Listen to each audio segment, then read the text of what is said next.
I noticed that some of you are jotting down notes on the brochure or on your phones, or were you texting?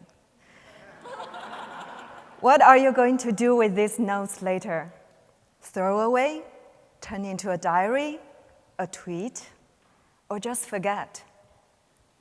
How long are they going to last? Who will be reading them in 5 or 50 years? As a scholar of Chinese literature, I was struck when I found out that a large body of marginalia from the Song dynasty, similar to our notes tonight, has been preserved. These 17,000 pieces of marginalia make up 10% of all the extant prose literature preserved from this period. How did that happen? First, some background information. By marginalia, I'm referring to a wide range of miscellaneous prose or jottings that are often short, personal, and informal. Main categories include personal letters, anecdotes, and marginal notes. And here are some examples of marginal notes. Luckily, we still have dozens of them in the original manuscript form. This 8th century painting was originally clean. Gradually, readers and collectors inscribed notes and put seals on it, a practice that continued for 1,000 years until it was put behind the glass window of Metropolitan Museum.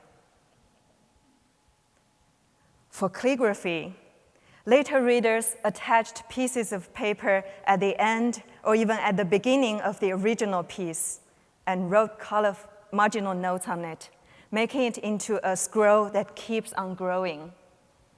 We can see the boundaries of these added pieces of paper vary in colors, sizes, and texture, marked by the seals of the authors of marginal notes. It is understandable that marginalia like these were preserved because they became part of precious paintings and calligraphy. But the rest, tens of thousands of marginalia exist today because they have been collected and printed as part of literary collections in 12th century China. Therefore, the real question I explore in my dissertation is, how did marginalia become literature in 12th century China? To answer this, let us look at one note in detail. I paraphrased parts of it. My friend is good at calligraphy, and he has a bag filled with delicate brushes and ink sticks given by people who wanted his writing. One day, I found half a stick of very precious ink and wanted it. He felt reluctant, but I snatched it anyway. It is this very ink that I'm writing with now. Pay attention to the last line.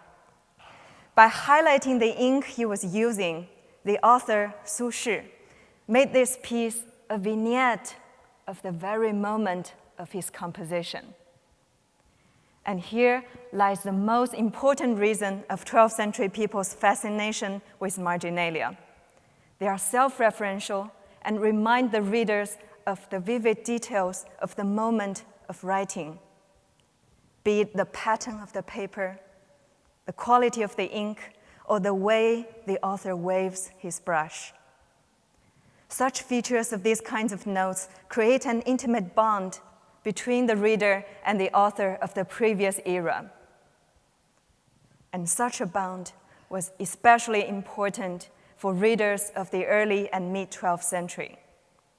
A key author, Su Shi, had been censored, which made his writings even more coveted.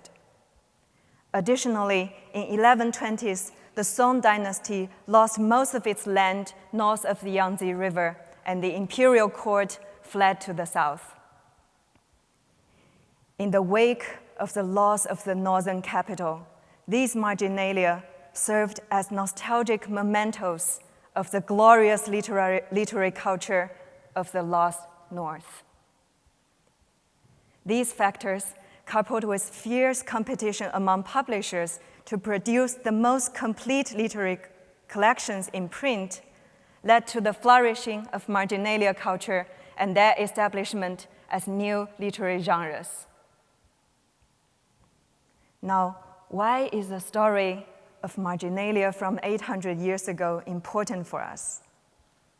First, it reminds us that literary categories are constantly shifting. Literary values and even the very definition of literature were formed in specific historical context.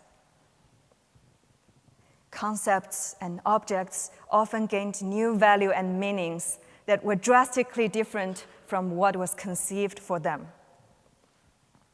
And it is these values, as recognized and projected by later people, that made them last. But ultimately, this is a story about what is ephemeral and what is long-lasting. These marginalia survived because 12th century people appreciated the value of their transience. With this in mind, you may want to pause a second when you throw away your notes or post something to the cloud. Sometimes ephemeral words outlive us.